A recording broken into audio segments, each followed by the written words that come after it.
Halo, kenalin nama aku Natania Junior Hareva, mahasiswi dari Universitas Pendidikan Indonesia, jurusan Pendidikan Biologi. Suka sedih sih kalau dipanggil angkatan corona. Sedihnya karena bahkan aku gak pernah mijakin kaki aku di kampus. Belajar dari depan laptop selama 1 tahun ini membuat aku ngerasa kegiatan perkuliahanku sangat menjenuhkan. Tapi nih, masa iya mahasiswa gak bisa berpikir kreatif? Percaya deh, walau kita dari rumah, kita bisa memanfaatkan barang-barang di sekitar kita untuk menunjang perkuliahan kita sehingga perkuliahan kita bisa merasa lebih menarik. Untuk itu, dalam video ini aku akan ajak teman-teman semua untuk melakukan praktikum mata kuliah struktur hewan dan tubuh manusia dengan memanfaatkan barang-barang sederhana yang ada di sekitar kita. Tunggu apa lagi? Cus, langsung kita sikat. Bahan pertama yang kita butuhkan adalah laser pointer mainan. Kedua, jepitan rambut. Dan yang terakhir, selotip.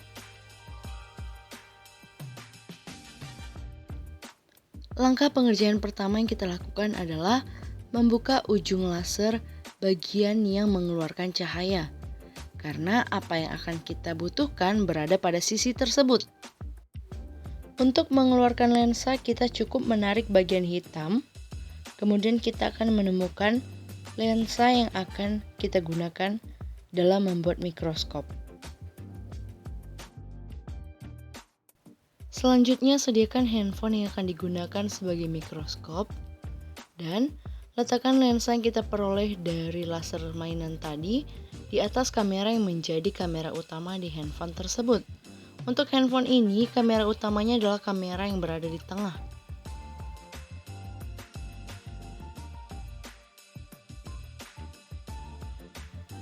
Untuk mempertahankan lensa tetap berada di kamera, kita memanfaatkan jepitan rambut untuk menahan agar lensa tidak bergerak.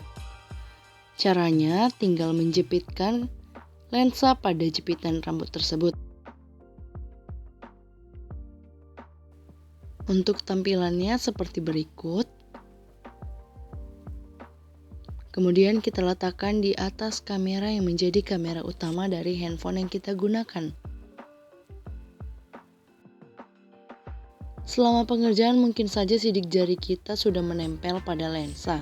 Untuk itu di sini saya menyarankan agar lensa dibersihkan terlebih dahulu. Di sini saya menggunakan kain microfiber atau teman-teman juga bisa menggunakan kain bersih lainnya. Hal ini ditujukan agar mengurangi resiko buram pada lensa ketika kita gunakan.